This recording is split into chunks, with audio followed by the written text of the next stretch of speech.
Hi friends, ఈరోజు మనం ఆంధ్రప్రదేశ్ ప్రభుత్వం నిర్వహిస్తున్నటువంటి టెట్ అండ్ డిఎస్సికి సంబంధించిన తెలుగు కంటెంట్లో భాగంగా 6వ తరగతి పాఠ్యపుస్తకంలోని పాఠం పేరు ప్రక్రియ ఇతివృత్తం రచయితల గురించి తెలుసుకుందాం.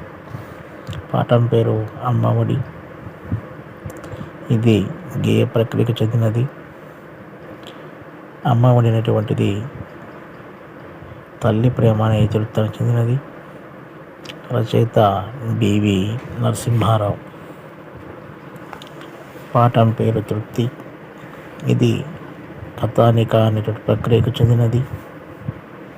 ఇందులో ఇతివృత్తం మానవ విలువలు. రచయిత సత్యం శంకరమంచి. మా కొద్ది తెల్లదొరతనం. ఈ పాఠ్యభాగం గేయ ప్రక్రియకు చెందినది. ఇందులో ఇతివృత్తం దేశభక్తి. రచయిత గరిమెళ్ళ సత్యనారాయణ. సమయస్ఫూర్తి. పాఠ్యాంశం పేరు సమయస్ఫూర్తి. ఇది కథ అనే ప్రక్రియకు చెందినది. ఇతివృత్తం సమయస్ఫూర్తి. రచయిత కందుకూరి వీరేశలింగం. పాఠం పేరు మన మహనీయులు. ఇది వ్యాసం అనే ప్రక్రియకు చెందినది. ఇందులో ఇతివృత్తం దేశభక్తి. రచయితల బృందం. పాఠం పేరు సుభాషితాలు. ఈ పాఠ్యాంశం శతక పద్యాలైన ప్రక్రియకు చెందినది. ఇందులో ఇతివృత్తం నైతిక విలువలు. రచయిత శతక కవులు. పాఠం పేరు మమకారం. ఈ పాఠ్యభాగం కథ అనే ప్రక్రియకు చెందినది. ఇందులో ఇతివృత్తం భాషాభిరుచి. రచయిత చిలుకూరి దేవపుత్ర. పాఠం పేరు మేల్కొల్పు.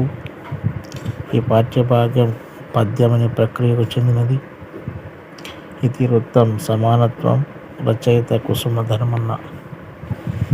పాఠం పేరు ధర్మ నిర్ణయం. ఈ పాఠ్యభాగం చారిత్రక కథ అనే ప్రక్రియకు చెందినది. ఇతివృత్తం స్థల పురాణం. రచయితల సేకరణ.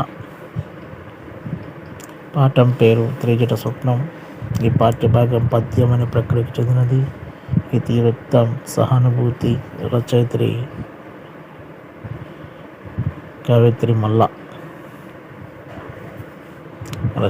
కవిత్రి మల్ల. పాఠం పేరు డూడు బసవన్న. పాఠం పేరు డూడు బసవన్న. ఇది జీవిత చిత్రం అనే ప్రక్రియకు చెందినది. ఇందులో గల ఇతివృత్తం సంస్కృతి.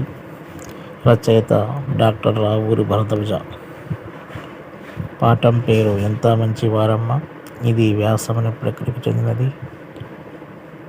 ఇందులో జీవిత వైవిధ్యం అనే ఇతివృత్తానికి చెందినది పాఠ్యాంశం. రచయిత వెన్నెలకంటి రాఘవయ్య. ప్లీజ్ ఈ వీడియో కనుక నచ్చినట్లయితే లైక్ చేయండి, షేర్ చేయండి, కామెంట్ చేయండి.